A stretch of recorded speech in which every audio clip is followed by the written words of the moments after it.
Série auditive à la recherche du nano diamant vert, série créée par Nierstein Valentin sur une idée originale d'un travail scolaire. Introduction.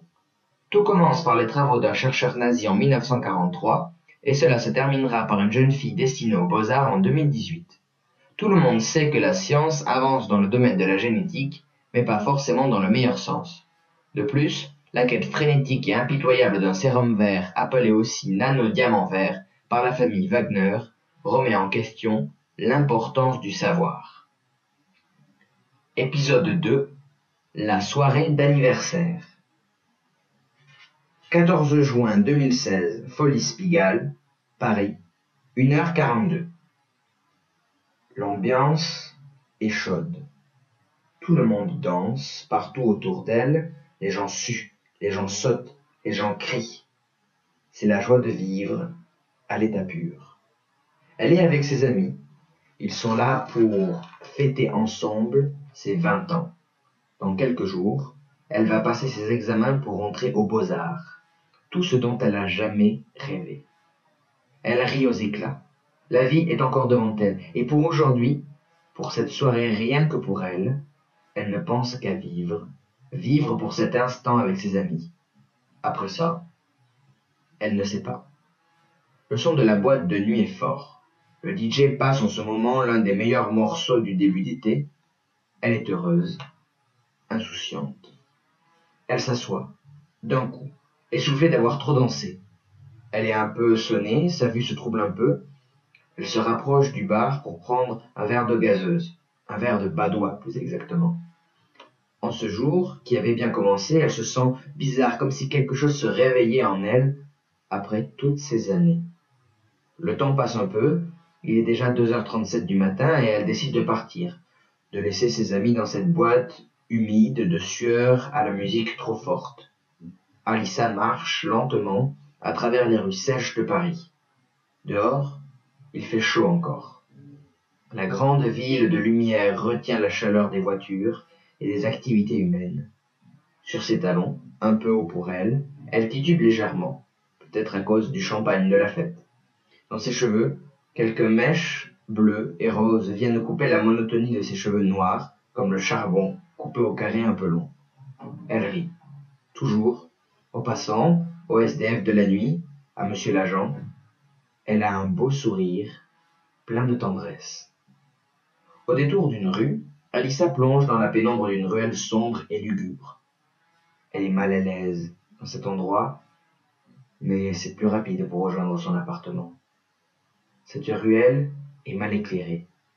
Il y a juste un petit lampadaire diffusant une lumière orangeâtre. Au sol, les pavés sont déformés et un peu humides en raison de la différence de température. Ses pas sont un peu hésitants et elle avance gauchement. Derrière elle, une ombre passe rapidement. Elle se retourne brusquement, mais dans le noir de la ruelle, elle ne voit rien. Elle cherche dans son sac son téléphone pour éclairer cet endroit sombre. Ses doigts n'arrivent pas à le trouver. Ses jambes, malgré la chaleur étouffante de la ville, ont subitement un coup de froid. Elle vacille, tremble comme une feuille morte en plein automne. C'est la première fois que, lorsqu'elle traverse cette voie pourtant si familière, elle a la gorge qui est sèche. Dans ses tempes, le sang circule plus vite encore. Ses mains sont moites. Mais là, elle est dehors, toute seule dans le noir. Pourtant, au loin, la lumière orange lui parvient. Arrivera-t-elle à temps pour avoir un semblant de sensation de sécurité? Alors, elle avance plus vite, mais elle sent que derrière elle, quelqu'un ou quelque chose la suit. Elle se retourne, mais il n'y a jamais personne. Alissa le voit de plus en plus près. Elle voit de plus en plus près cette lumière qui pourra la réconforter. Elle y est presque, encore un pas. Sous ses pieds, les pavés parisiens se dérobent soudain. Un être la fait tomber. Sa tête cogne violemment le sol irrégulier, son maquillage, qui avait tenu jusqu'alors, s'estompe sous les larmes d'Alissa. Sur son visage, de grosses larmes coulent, car elle sait que si elle ne se lève pas bien vite, c'en est fini pour elle. Mais elle ne peut rien faire. Elle est paralysée. Une grosse main vient la surprendre, et elle sursaute légèrement. Cette main lui caresse la joue, encore mouillée de ses larmes de peur, puis elle disparaît dans le noir. Elle ne la voit plus, et son cœur bat encore plus fort dans sa petite poitrine. Elle se croit dorénavant en sécurité. D'un coup, une force lui permet de se relever, mais elle se fait plaquer contre le mur en briques de la maison la plus proche. La grosse main lui bloque la bouche. Elle ne peut pas crier. Elle veut se débattre, mais en vain. La tête de la main se rapproche de la lumière orange et éclaire à moitié ce visage plein de cicatrices. Cette figure fait peur, et dans l'œil d'Alyssa se réveille soudainement quelque chose. Elle ne sait comment, mais en un instant, son agresseur se trouve par terre, la tête en sang et le bras cassé. En voyant cela, et ses petites mains en sang, elle reste sans bouger, sans rien dire devant cette horreur qu'elle avait peut-être fait de ses propres mains. Pour essayer d'oublier, elle se met à courir vers son appartement, loin de cette ruelle où vient de se passer un fait atroce, un fait qu'elle a commis.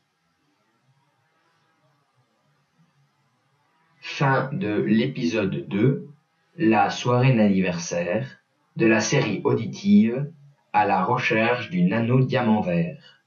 Le prochain épisode sera l'épisode 3, dans l'antre.